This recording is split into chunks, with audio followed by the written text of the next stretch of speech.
Ladies and gentlemen, welcome to the Rogers Kakasungura YouTube channel. A big thank you for your continued support. I am still spending my time in the village to put in order a few things. I do farming, by the way. Very soon, I'll be showing you my chicken. I'll be showing you my bees, yuki. There are so many things I'm putting in order. So once those things are in order, I will be showing you to keep you motivated.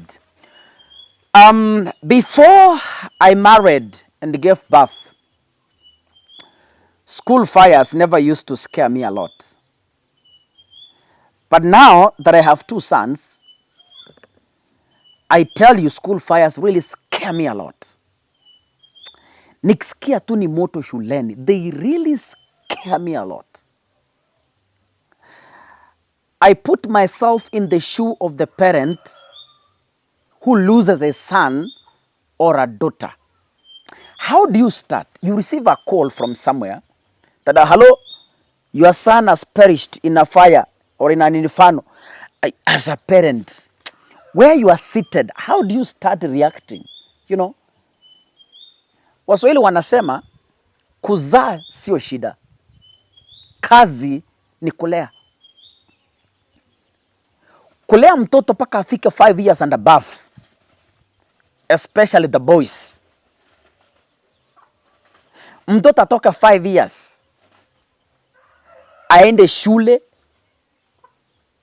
aende university, secondary, paka ajiriwe akuwe mtu mzima anajitegemea. It's not a joke.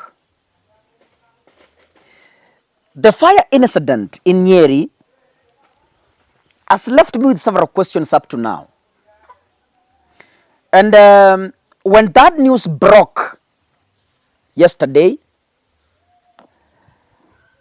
I flashed back and began to think about Matiang'i.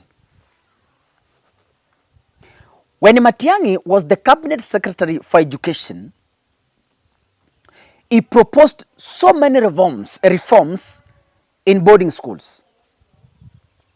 One of the reforms in boarding schools is a dormitory must have 2 doors.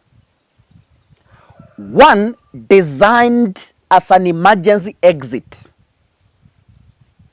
a door which you can easily push out when there is an emergency. That is number one. Number two, I remember Matiang'i saying a dormitory should not have grills.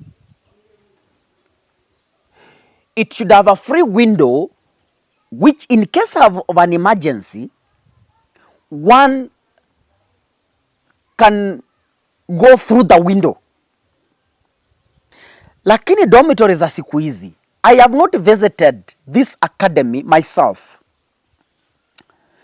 but many schools did not observe those changes. Many schools have 1 door in a dormitory, mlango moja, and then the windows are fitted with heavy gauge metals. Now, when that fire broke, I flashed back to Matiang'i's sentiments. And you know, there's a problem with our government. Our government pretends to take action when a tragedy has happened.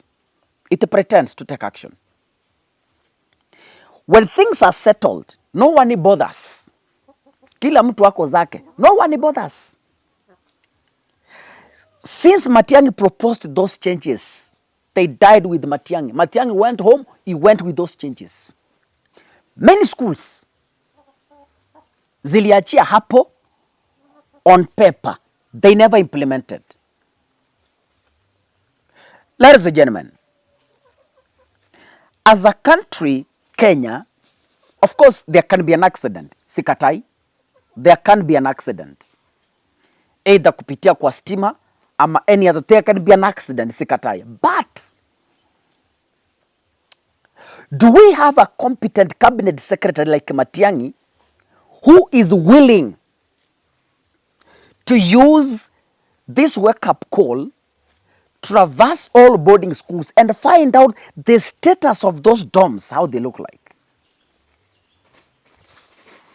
in case of a fire,